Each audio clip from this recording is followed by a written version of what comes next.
საქართველოს პარლამენტის მუდმივ მოქმედმა დელეგაციამ ნატოს საპარლამენტო ასამბლეის 71 წლიურ სესიაში მიიღო მონაწილეობა და ახალ კატეგორიაშიც გადაინაცვლა. ნიკოლოზ სამხარაძემ, ლევან მახაშვილმა და მარიამ ლაშხმა ასამბლეის კომიტეტების მიერ მომზადებული ანგარიშებისა და რეზოლუციების განხილვის პროცესში შესწორებები წარმოადგინეს, რაც გათვალისწინებულია. მეგინ არსავიძე გვიერთდება და გვეტყვის უფრო მეტს დელეგაციის მუშაობის შედეგების შესახებ. საპარლამენტო ასამბლეის სესიის ფარგლებში საქართველოს დელეგაციის წევრების მიერ წარდგენილი შესწორებები ეფუძნებოდა კონკრეტულ მტკიცებულებებსა და ფაქტებს. შესაბამისად, უდიდესი ნაწილი გათვალისწინებულია.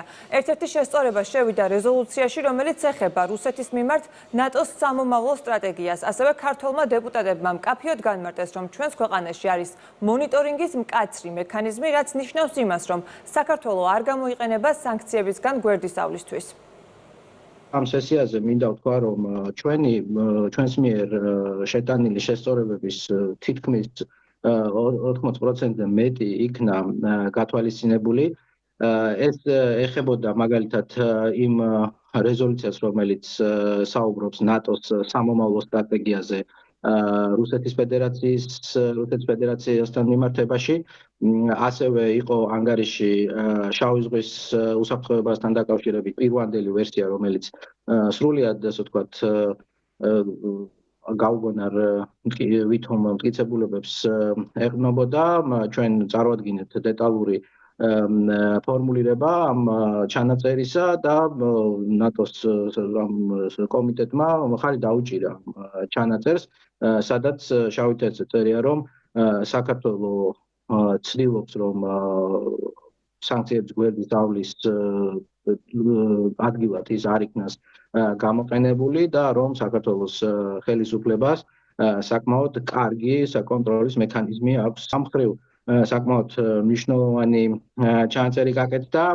ასევე იყო სპეკულაციები საქართველოს ჩინეთის ურთიერთობებზე და არაზუსტი ინფორმაცია და ჩვენი შესწორება ამ შემთხვევაშიც იქნა გათვალისწინებული. ოკუპაციასთან დაკავშირებით ჩანაწერები გასწორდა ჩვენს მიერ მიწოდებული ტექსტი, მათ შორის 90-იან წლებში მიმდინარე ასე ვთქვათ მოვლენებთან დაკავშირებით აფხაზეთში და ცხინვალის რეგიონში და ასევე თანამედროვე ასე ვთქვათ დღეს არსებული ვითარება, ასევე ჩვენი ასე ვთქვათ ჩვენს მიერ მიწოდებული შენიშვნები იქნა ასახული საბოლოო რეზოლუციაში.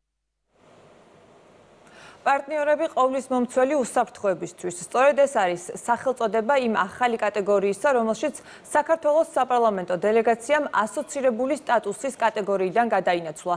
ნატოს ასამბლეის პლენარულ სესიაზე მიღებული ეს გადაწყვეტილება კი საქართველოს საპარლამენტო დელეგაციას არაერთი მიმართულებით კიდევ უფრო მეტ შესაძლებლობებს აძლევს.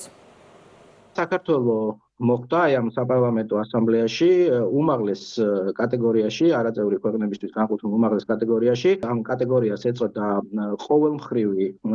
ყოვლისმომცველი უსაფრთხოების პარტნიორი და ჩვენთან ერთად ზემოხსენებულ კატეგორიაში საქართველოს პარლამენტთან ერთად არის უკრაინის რადა, არის ბოსნიის პარლამენტი, ანუ ჩვენ სამი მოგეხსენებათ, რომ ვართ ასევე კანდიდატი ქვეყნები ნატოს წევრობისა და ასევე ამ კატეგორიაში მოხვდა მაგალითად ევროპარლამენტი, ავსტრიის პარლამენტი, ან შვეიცარიის პარლამენტი, ანუ იმ ევროპული ქვეყნების პარლამენტები, რომლებიც არ არიან ნატოს წევრები, თუმცა არიან ევროკავშირის წევრები და არიან წამყვანი ევროპული სახელმწიფოები.